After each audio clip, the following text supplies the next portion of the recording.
Tuhan Yesus, Allah yang hidup, terima kasih untuk keselamatan yang Kau berikan. Terima kasih di hari Minggu ini kami dapat bersekutu kembali. Kami dapat belajar Alkitab bersama-sama. Dan kami mengucap syukur di wabah COVID-19 ini. Kami semakin dibuat mengerti oleh Engkau apa artinya gereja. Dan terima kasih Tuhan Yesus, bahwa gereja itu adalah kami, di mana Engkau hidup di dalam hidup kami. Engkau yang menebus kami, Engkau yang tinggal di dalam kami, dan memberi kami kuasa untuk menghidupi hidup baru hari lepas hari sampai Engkau memanggil kami di dalam kerajaan. Saat ini kami hendak belajar firman-Mu. Pimpin kami dengan Roh Kudus-Mu untuk mengerti, untuk dihiburkan, untuk datang dalam pertobatan, untuk dibangunkan, dan untuk hidup di dalam kesegaran yang Kau kerjakan dalam hidup kami. Dalam nama Yesus Kristus kami berdoa. Amin. Matius 24 ayat yang ke-13. Tetapi orang yang bertahan sampai pada kesudahannya akan selamat.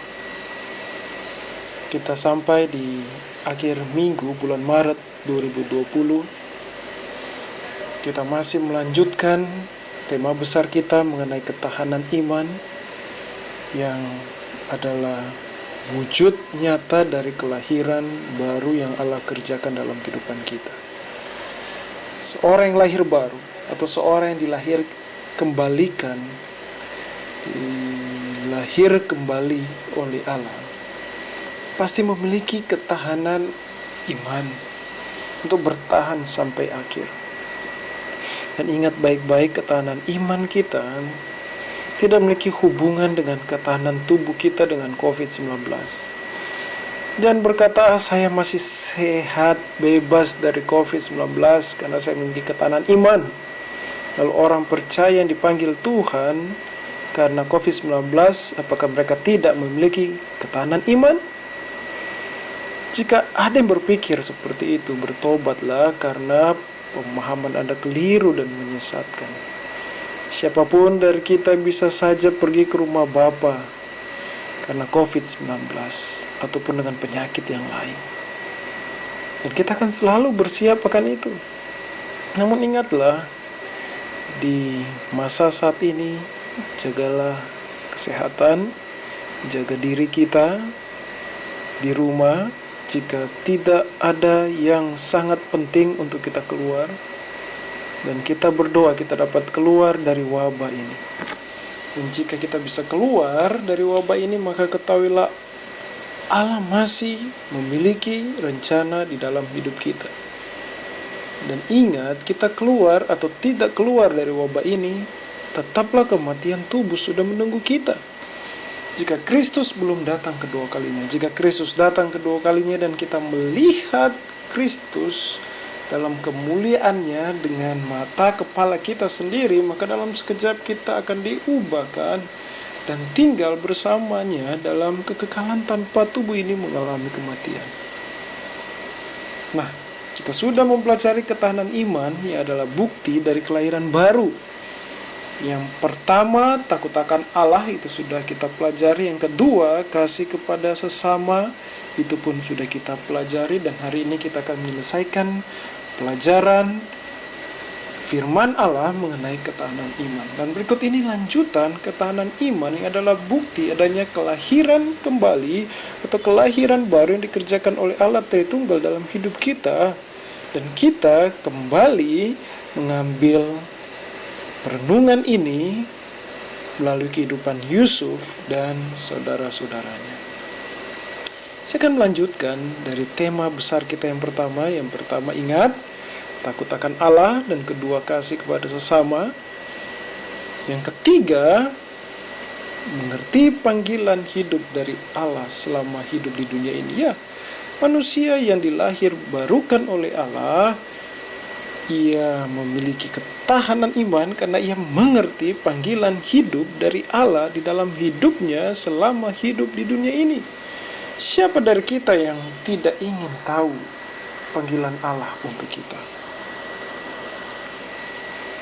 Dan manusia yang dibarui oleh Allah pasti tahu, mengerti, dan menghidupi panggilan dari Allah Tritunggal hidup ini.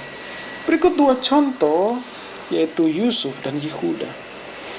Yusuf tahu panggilan hidupnya dari Allah di Mesir. Perhatikan di dalam Kejadian 45 ayatnya yang ke-7. Firman Allah berkata, "Maka Allah telah menyuruh aku mendahului kamu untuk menjamin kelanjutan keturunanmu di bumi ini dan untuk memelihara hidupmu sehingga sebagian besar daripadamu tertolong." Dan di dalam Kejadian 50 ayatnya yang ke-20 berkata, "Memang kamu telah mereka-rekakan yang jahat terhadap aku, tetapi Allah telah mereka-rekakannya untuk kebaikan dengan maksud melakukan seperti yang terjadi sekarang ini, yakni memelihara hidup suatu bangsa yang besar." Itu panggilan Allah untuk Yusuf. Nah, yang kita lihat juga mengenai Yehuda. Yehuda tahu panggilan hidupnya dari Allah, yaitu untuk membawa pulang Benyamin ke rumah bapaknya, yaitu Yakub, di dalam Kejadian 43 ayat 9 dan Kejadian 44 ayat 32 sampai yang ke-33. Setiap manusia yang telah dilahirbarukan oleh Allah pasti tahu, mengerti, dan menghidupi panggilan yang dari Allah Tritunggal untuk dia. Tanpa kelahiran kembali, mustahil manusia tahu, mengerti, dan menjalani panggilan dari Allah. Manusia yang belum dilahirbarukan memang hidup secara fisik, memang juga mereka bekerja dan berkarya, tetapi tidak tahu dan tidak mengerti panggilan hidup dari Allah Tritunggal di hidup mereka. Mereka hidup untuk dirinya sendiri, untuk kemuliaan dirinya sendiri, untuk kepuasan diri sendiri, dan ujungnya menuju ke kebinasaan kekal. Yusuf dan Yehuda, 2 tokoh iman yang dibukakan kepada kita mengenai panggilan hidup dari Allah. Tapi ada tokoh utama yang menjadi teladan panggilan hidup untuk kita manusia yang dilahirbarukan oleh Allah, yaitu Tuhan Yesus Kristus. Kristus tahu untuk apa dia datang ke dalam dunia ini 2000 tahun yang lalu. Seperti yang dinyatakan di dalam 1 Korintus 15 ayat 3 sampai yang ke-5. 1 Korintus pasal 15 ayat 3 sampai yang ke-5. "Sebab yang sangat penting telah kusampaikan kepadamu, yaitu apa yang telah kuterima sendiri, ialah bahwa Kristus telah mati karena dosa-dosa kita sesuai dengan kitab suci, bahwa ia telah dikuburkan dan bahwa ia telah dibangkitkan pada hari ketiga sesuai dengan kitab suci, bahwa ia telah menampakkan diri kepada Kefas dan kemudian kepada ke-12 muridnya." Dan perhatikan juga panggilan yang nyata-nyata dihidupi oleh Kristus selama ia ada di muka bumi ini di dalam Lukas 24 ayat 44 dan ayat 46 sampai 47. Ia berkata kepada mereka, "Inilah perkataanku yang telah kukatakan kepadamu ketika aku masih bersama-sama dengan kamu, jadi bahwa harus digenapi semua yang ada tertulis tentang aku dalam kitab Taurat Musa dan kitab Nabi-Nabi dan kitab Mazmur." Ayat yang 46 katanya kepada mereka, "Ada tertulis demikian, Mesias harus menderita dan bangkit dari antara orang mati pada hari yang ketiga.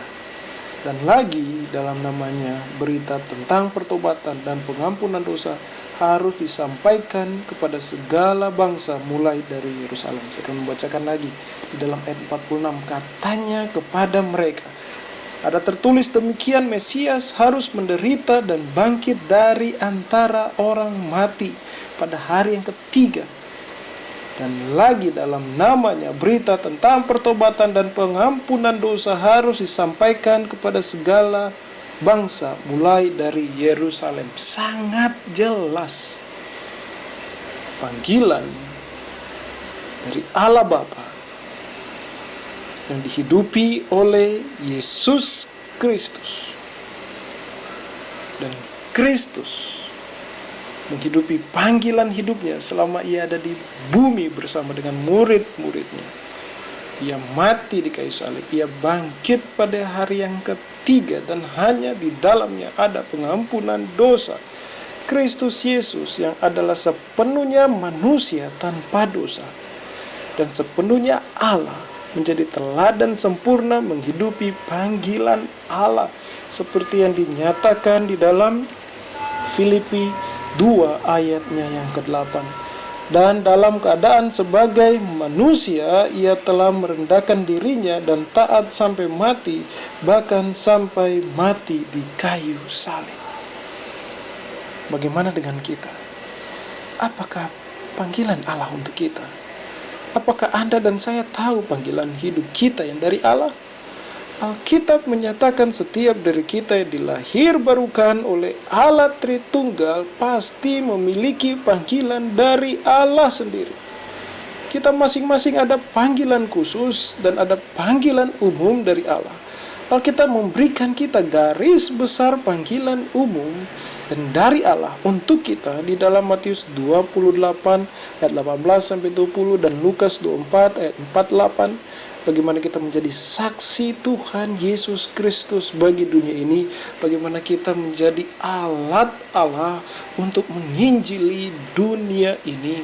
Lalu Kisah Para Rasul 5 ayat 42. Bagaimana kita dipanggil untuk bersekutu dengan Allah, bersekutu dengan sesama orang yang ditebus oleh Kristus Yesus, apakah itu di bait Allah ataupun di rumah kita masing-masing, dan sambil menyaksikan bahwa juru selamat satu-satunya hanya Yesus Kristus. Dan dalam Filipi 1 ayat 21-22, bagaimana hidup kita bagi Kristus selama kita hidup di bumi ini dan memberi buah. Dan di dalam Kolose 3 ayat 23, bagaimana kita bekerja untuk Allah. Kita bekerja untuk Allah selama kita hidup di muka bumi ini, dan kita tidak bekerja bukan untuk manusia. Kita bekerja bukan untuk manusia. Kita bekerja bukan untuk menyenangkan manusia. Kita bekerja bukan untuk menyenangkan organisasi apapun di muka bumi ini, tetapi untuk Allah, untuk menyenangkan Allah. Dan sambil kita bekerja untuk Allah, kita menantikan masuk ke dalam surga yang mulia. Seperti dinyatakan dalam Filipi 3 20-21. Panggilan umum itu sama untuk semua orang yang dilahirbarukan oleh Allah Tritunggal. Jika Anda dan saya telah dilahirbarukan oleh Allah, panggilan itu ada dalam hidup kita. Dan kita pun masing-masing ada panggilan khusus.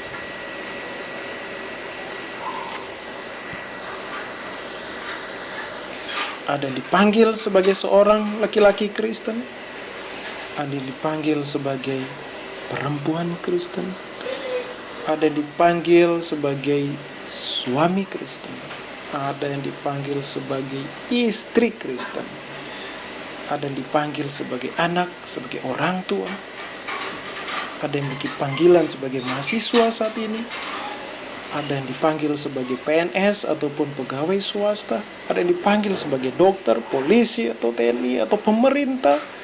Apapun status dan profesi Anda dan saya, itu panggilan khusus yang Allah berikan pada kita.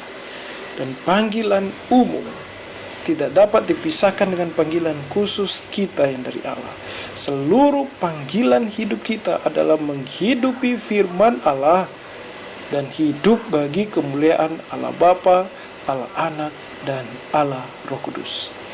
Apakah panggilan ini masih berlaku di saat wabah COVID-19 yang kita tidak tahu kapan berakhir? Jawabannya adalah ya, masih berlaku untuk siapapun yang adalah umat Allah. Dengan tahu panggilan kita dari Allah, kita memiliki kekuatan, kita memiliki makna hidup dan penghiburan untuk melewati setiap musim kehidupan, termasuk kehidupan yang sulit saat ini. Sebagai perawat dan dokter Kristen, Anda dipanggil oleh Allah untuk ada di garis depan, mengobati orang-orang yang positif COVID-19, dan bukan hanya yang sakit positif COVID-19, tetapi pasien-pasien lainnya yang sakit. Sebagai TNI Polri, ini adalah waktu di mana Anda dipanggil untuk menjaga keamanan dan ketahanan bangsa kita. Sebagai IT, atau sebagai pegawai, atau sebagai pendeta, sebagai penginjil, panggilan kita tetap berlaku walaupun saat ini kita lakukan di rumah, ataupun di ruang lingkup yang terbatas, ataupun di waktu yang terbatas selama wabah COVID-19 ini. Dan pada masa wabah ini, jika ada yang rela menjadi sukarelawan, membantu setidaknya lingkup terkecil pun, itu adalah panggilan dari Allah. Kita tetap lakukan panggilan yang Allah berikan di dalam hidup kita. Panggilan ini kita lakukan dengan penuh tanggung jawab dan bagi kemuliaan Tuhan Yesus Kristus. Jangan berpikir kita tidak memiliki panggilan dari Allah. Apa yang Allah berikan untuk kita kerjakan dengan tangan kita saat ini, lakukanlah bagi kemuliaan Allah. Panggilan Allah bukanlah apa yang besar-besar seperti yang dilakukan oleh Yusuf, yang adalah orang kedua di Mesir, penguasa Mesir yang menerima kekuasaan dari Firaun, tetapi juga apa yang terlihat kecil seperti yang dilakukan oleh Yehuda. Lihat, panggilan Allah untuk Yehuda terdengar kecil, itu membawa pulang Benyamin kembali kepada Yakub. Tetapi ketahuilah, dampaknya sangat besar, dan dampaknya kita alami saat ini, yaitu karya keselamatan Tuhan Yesus Kristus yang datang dari garis keturunan Yehuda. Dan semua panggilan kita bagi kemuliaan Tuhan Yesus Kristus, lakukanlah seluruhnya atas nama Allah Tritunggal. Ketahuilah, hidup ini tidak lepas dari memenuhi panggilan dari Allah Bapa, Anak, dan Roh Kudus. Tahu, mengerti, dan menjalani panggilan hidup akan menjadikan kita menikmati perjalanan iman sampai kita masuk ke dalam kerajaan Allah. Oleh Roh Kudus kita akan bertahan dalam iman untuk menjalani panggilan hidup yang berdasarkan firman Allah, yang adalah kebenaran satu-satunya dan otoritas tertinggi di dalam kehidupan kita. Yang keempat, sebagai orang yang dilahirkan oleh Allah, atau dilahirkan kembali oleh Allah, kita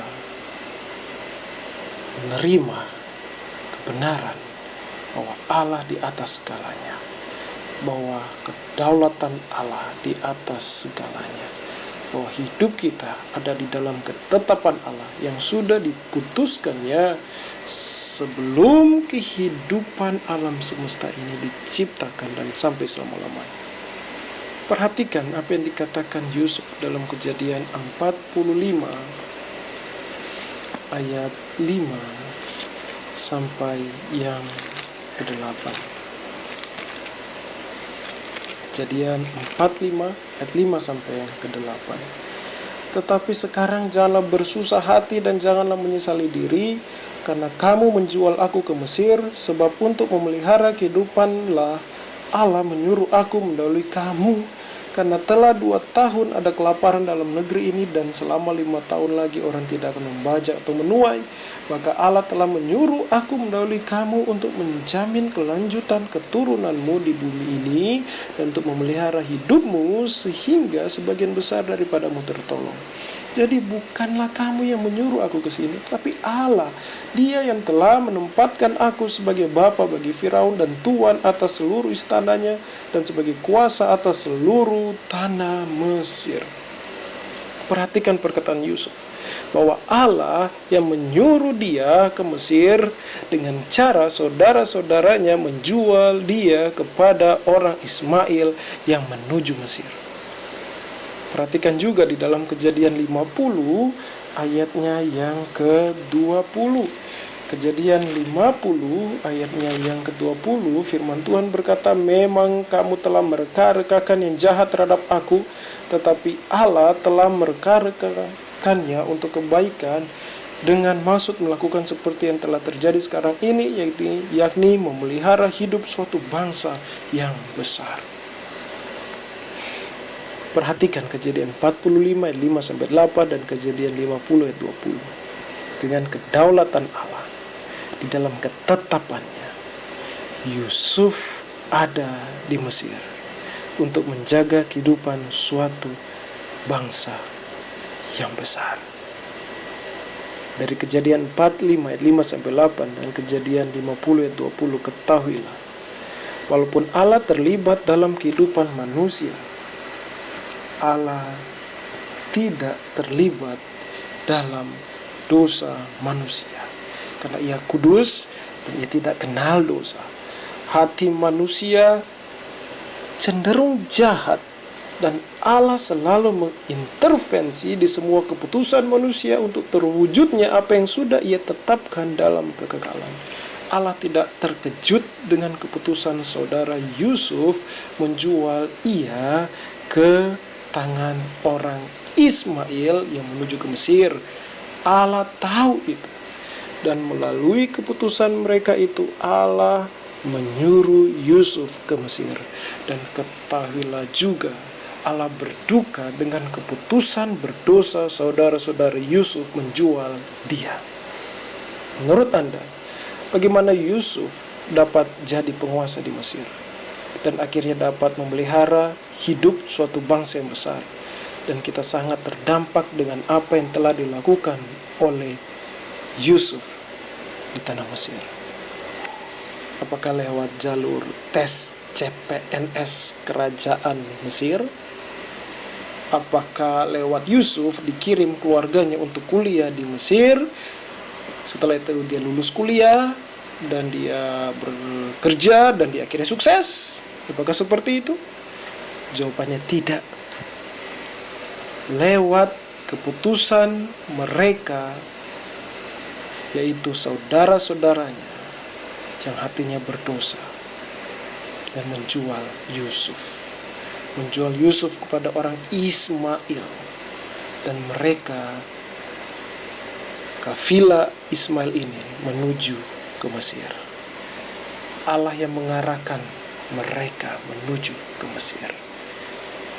Saudara-saudara, Yusuf berpendapat dengan menjual Yusuf akan mati dengan sendirinya. Dan mereka tidak perlu menumpahkan darah Yusuf dengan tangan mereka. Biarkanlah anak yang manja, anak papi itu kehilangan nyawanya, bukan karena tangan kita, tetapi dengan tangan orang lain. Lihat betapa berdosanya saudara-saudara Yusuf.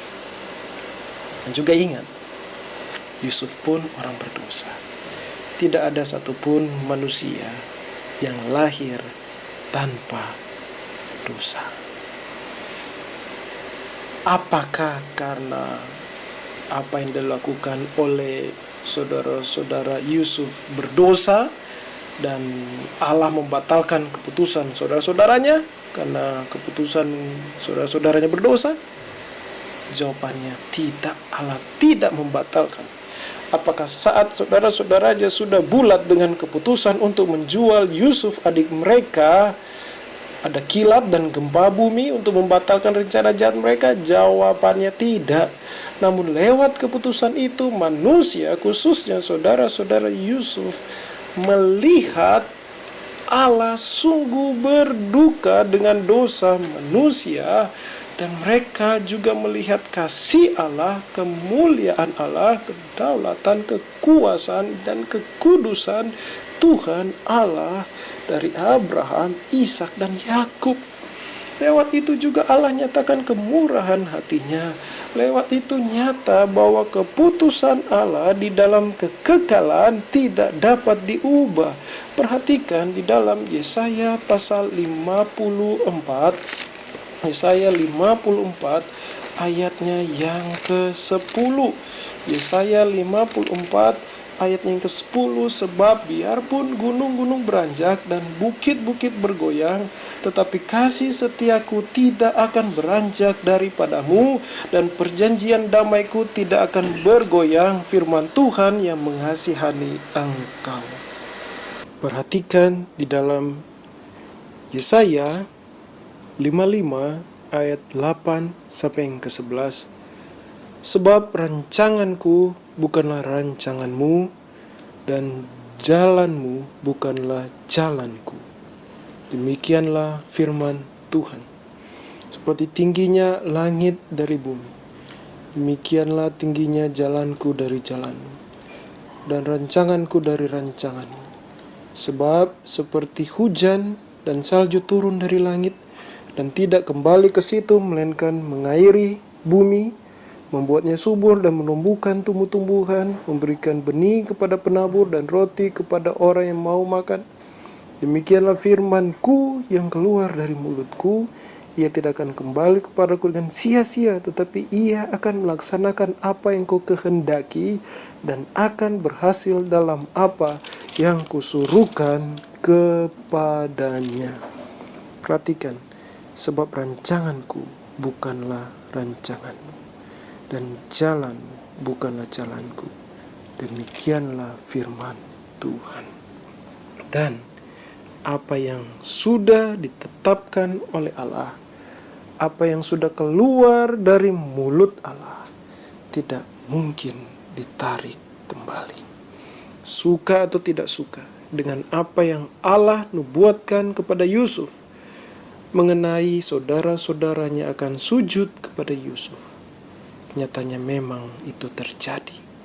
Mereka sujud bahkan dengan takut dan gemetar kepada Yusuf.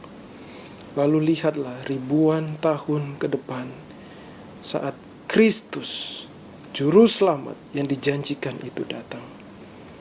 Menurut Anda dan saya, bagaimana pribadi tanpa dosa dan mulia ini, yaitu Kristus Yesus, adalah Allah, dapat datang dengan tubuh manusia seperti kita tanpa dosa, dan ia dapat mati di kayu salib. Jadi terkutuk karena kita orang berdosa. Bagaimana caranya? Apakah Kristus menawarkan dirinya untuk mati di salib? Ia berkata, mari, ini diri saya, silakan salibkan saya. Apakah seperti itu caranya Kristus mati di kayu salib? Jelas tidak. Tetapi melalui keputusan jahat Yudas Iskariot.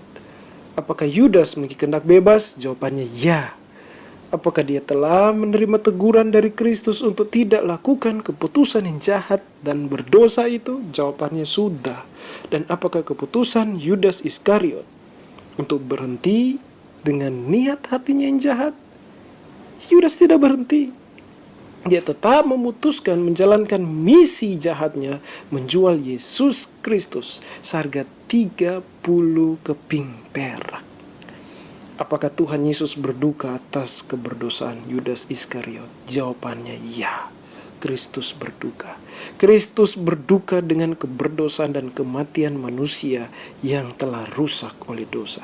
Yudas Iskariot memiliki kehendak bebas. Demikian juga dengan manusia Kristus Yesus memiliki kehendak bebas. Kehendak bebas dan ketetapan Allah seperti dua sisi mata uang. Dalam kehendak bebas manusia Kristus Yesus, ia taat akan Allah sampai akhir. Dan dalam kehendak bebas manusia, Yudas Iskariot memilih melakukan keinginan daging yang berdosa dengan menjual gurunya. Yudas Iskariot memiliki kehendak bebas dan ia memilih melakukan dosa. Dan melalui itu semua tergenapi seluruh ketetapan Allah mengenai Kristus Yesus. Ia akan ditinggikan di salib dan mati di kayu salib. Setelah itu dengan kebangkitannya pada hari yang ketiga, ia terbukti mengalahkan kematian. Dan dengan cara itu iblis dan kematian dikalahkan dan dimatikan. Ada duka sebelumnya, tetapi setelah itu ada sukacita abadi. Dengan kematian Kristus Yesus di kayu salib, kebangkitannya pada hari yang ketiga, dan ia hidup kekal selamanya, semua suku, bahasa, dan bangsa akan sujud menyembah kepadanya. Ada yang akan sujud dengan ucapan syukur karena menerima kemurahan Allah, menerima belas kasih Allah, diselamatkan oleh Kristus Yesus melalui iman dan pertobatan. Dan ada yang sujud karena gemetar akan penghukuman kekal yang dijatuhkan pada mereka yang menolak Kristus Yesus. Kita memiliki kehendak bebas. Anda dan saya memiliki kehendak bebas. Dan pastilah tetap ketetapan Allah terjadi di hidup ini. Kehendak bebas dalam kita menyatakan bahwa ketetapan Allah itu nyata. Dan ketetapan Allah terlihat di ujung setiap keputusan kehendak bebas kita. Kita melihat itu. Seluruh ujung dari kehendak bebas kita, semuanya tidak lepas dari ketetapan Allah yang telah diputuskan sebelum segalanya jadi. Dan karena Allah kudus, maka ketetapan yang diputuskannya pasti baik dan tidak berdosa. Oleh sebab itu, sebagai manusia yang sudah dilahirbarukan oleh Allah Tritunggal, hiduplah dalam doa dan firman Allah senantiasa. Karena kita tahu bahwa kehendak bebas itu nyata, ketetapan Allah itu nyata. Oleh sebab itu, hiduplah dengan rela dan sukacita dalam doa dan firman Allah senantiasa. Bertindaklah dalam doa dan firman Allah, hai orang yang sudah dilahirbarukan oleh Allah. Setiap orang yang lahir baru percaya akan kedaulatan Allah di atas hidupnya, percayakan ketetapan Allah di dalam hidupnya, dan percaya akan kehendak bebas yang Allah berikan di dalam hidup ini. Dan semua itu menguatkan akan kasih Allah yang menetapkan dan berdaulat. Ia kudus di dalam hidup kita dan alam semesta ini. Oleh sebab itu, jangan cepat mengumpat Allah saat situasi di kehidupan kita terasa pahit. Jangan cepat kecewa dengan Allah saat apa yang kita targetkan tidak tercapai. Hati-hatilah dalam bertindak dan berkata-kata. Apakah Allah berduka dengan kematian ribuan orang di tengah-tengah wabah COVID-19 saat ini? Jawabannya adalah ya. Allah berduka dengan kematian satu manusia. Ia berduka dengan kematian. Ada tragedi di setiap satu kematian manusia. Dan apakah semua yang terjadi saat ini ada dalam ketetapannya? Jawabannya adalah ya. Dan ingatlah, sebelum kejatuhan umat manusia dalam dosa ini, mulai dari manusia pertama Adam dan Hawa, Allah sudah ingatkan, jika engkau memakan buah itu, engkau akan mati. Kematian sudah pasti di hidup kita, dan di dalam kedaulatan Allah, Allah sendiri mematikan kematian di kayu salib.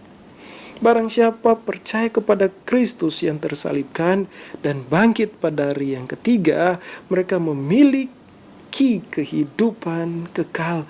Mereka memiliki kehidupan kekal. Setiap manusia yang percaya kepada karya penebusan Kristus Yesus di kayu salib, mereka memiliki kehidupan yang kekal. Dan itu, siapa yang percaya kepada Kristus sudah ditetapkan dalam kekekalan. Dan itu nyata dengan hati yang dibuka oleh Allah Roh Kudus untuk percaya kepada Kristus Yesus dan semua karya penebusannya. Dan setiap hati yang percaya kepada Kristus Yesus akan tetap memiliki kehendak bebas selama mereka hidup.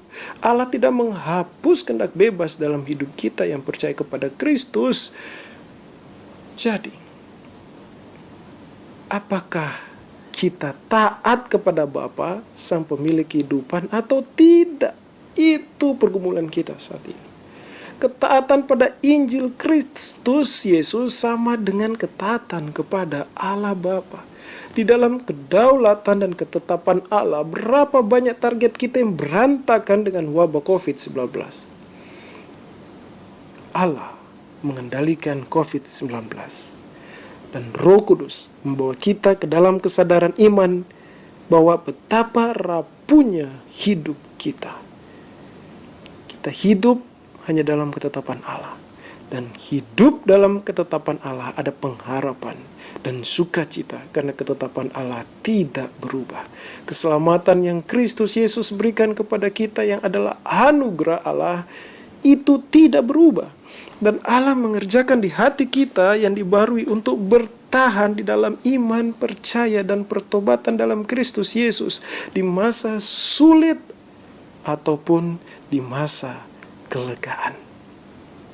Jika saat ini kita dalam situasi yang bagi dunia seperti ini tidak ada pengharapan, lihatlah firman Allah. Masih ada pengharapan untuk kita anak-anak Allah. Bahkan pengharapan kita jauh di depan, yaitu kerajaan Allah, yaitu surga.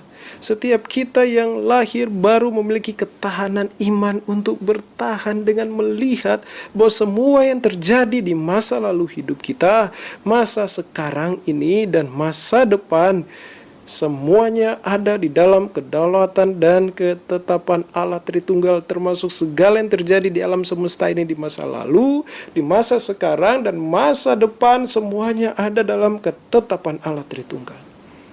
Dan semuanya baik, karena Allah adalah kasih dan Allah kudus.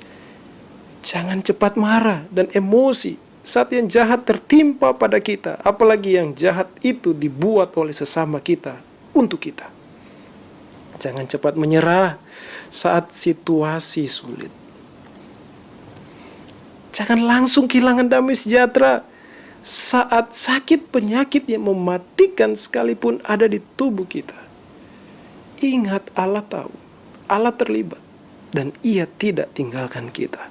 Dan Ia intervensi segalanya di depan kita untuk menuju kegenapan ketetapannya di hidup kita dan alam semesta ini.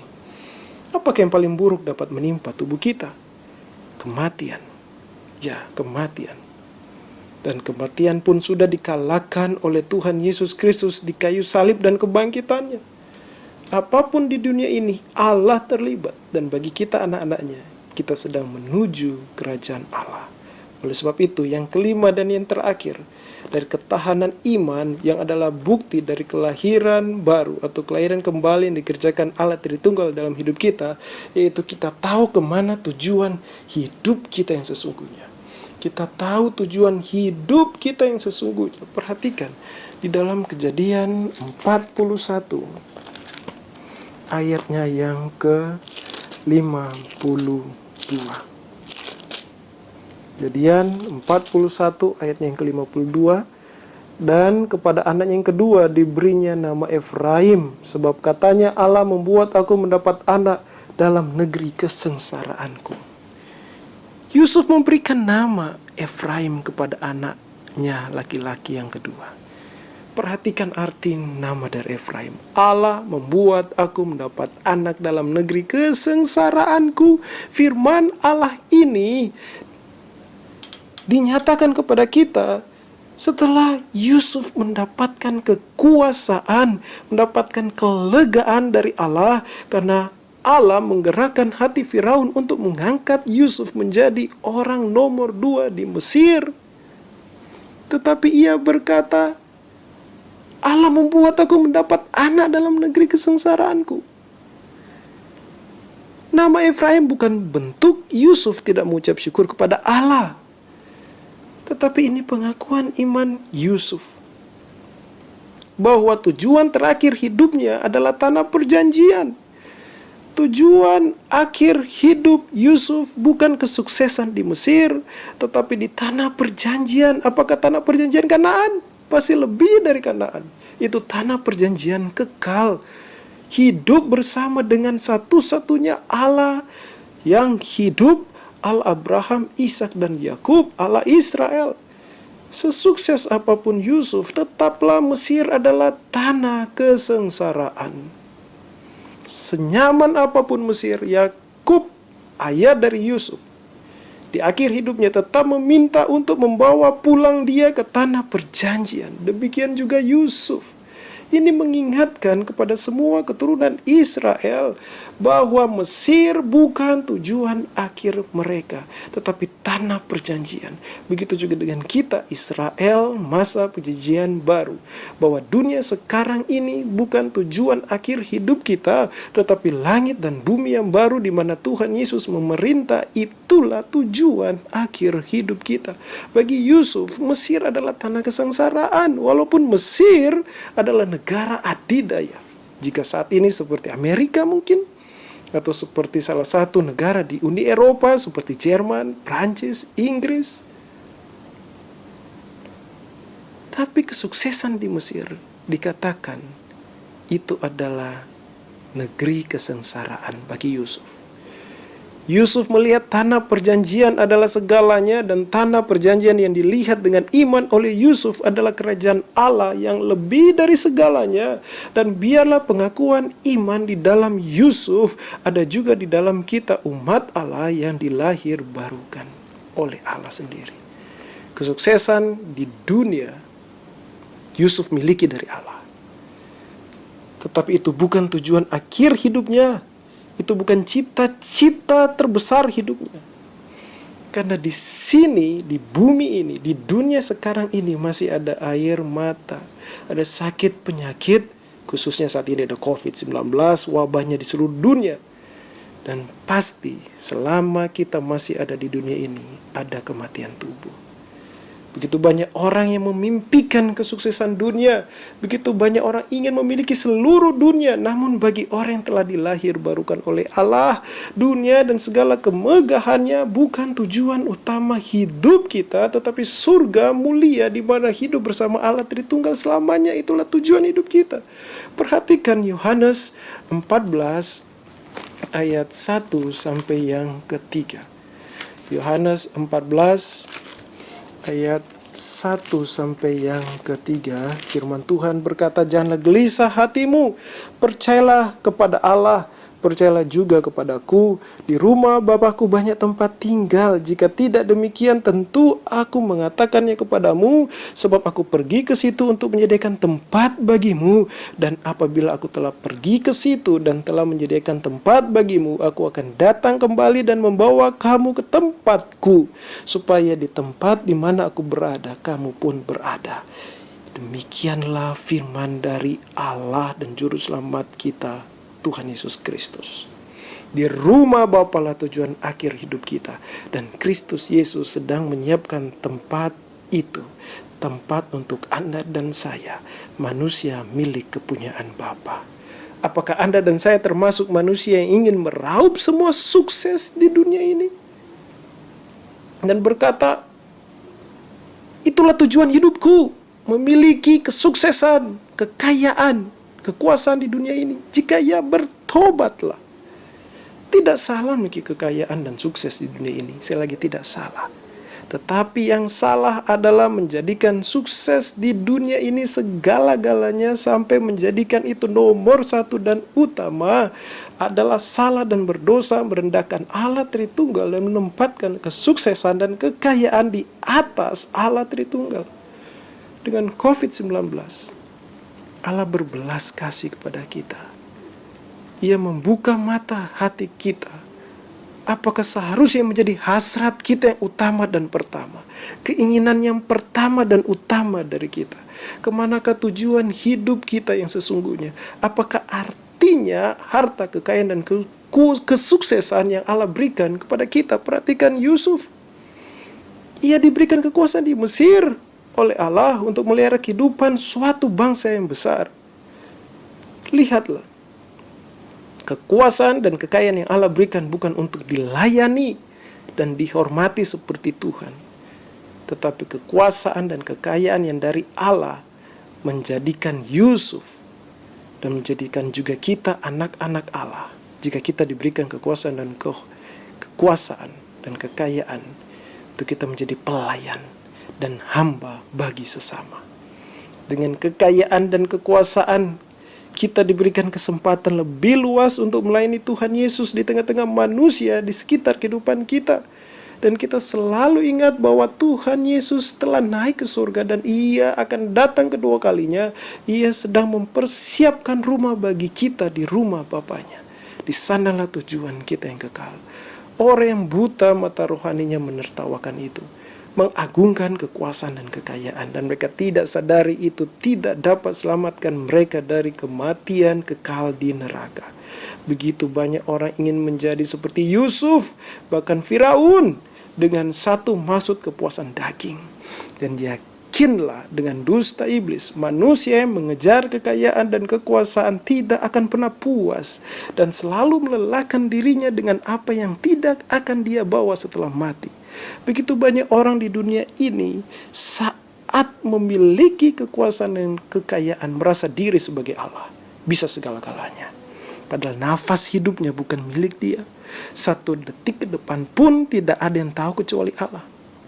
Siapa yang tahu akan ada wabah COVID-19 di awal tahun 2020 sampai saat ini, yang meluluhlantahkan banyak kekuasaan dan kekayaan di dunia ini. Namun bagi orang yang dilahir barukan, Anda dan saya tidak memiliki hasrat memuaskan daging dengan kekuasaan dan kekayaan. Namun saat Allah berikan kekuasaan dan kekayaan, itu bukan sebagai tujuan akhir hidup kita. Itu bukan cita-cita terbesar kita. Tetapi itu adalah kesempatan yang luas untuk membawa dan menyebarkan kasih dan Injil Kristus. Sehingga dalam iman percaya kepada Tuhan Yesus Kristus, banyak jiwa yang diselamatkan. Banyak umat pilihan Allah yang dapat mendengarkan Injil kasih karunia Tuhan Yesus Kristus. Jika kita diberikan kesempatan oleh Allah untuk memiliki kekayaan dan kekuasaan, ingatlah Kejadian 50 ayat 19. Kita tidak pernah dan tidak akan menjadi pengganti Allah. Hiduplah dalam kerendahan hati. Dan ingatlah bahwa hidup kita ada di dalam ketetapan dan kedaulatan Allah. Tidak semua orang Kristen akan menjadi seperti Yusuf. Tetapi semua orang Kristen memiliki tujuan yang sama dengan Yusuf, yaitu tanah perjanjian, yaitu kerajaan Allah yang kekal, Yerusalem baru. Semua orang yang dilahir barukan oleh Allah memiliki harta sorgawi. Dan ini menjadikan kita bertahan di dalam iman saat harta duniawi begitu menarik hati kita. Harta surgawi kita adalah Tuhan Yesus Kristus sendiri, Sang Juru Selamat kita.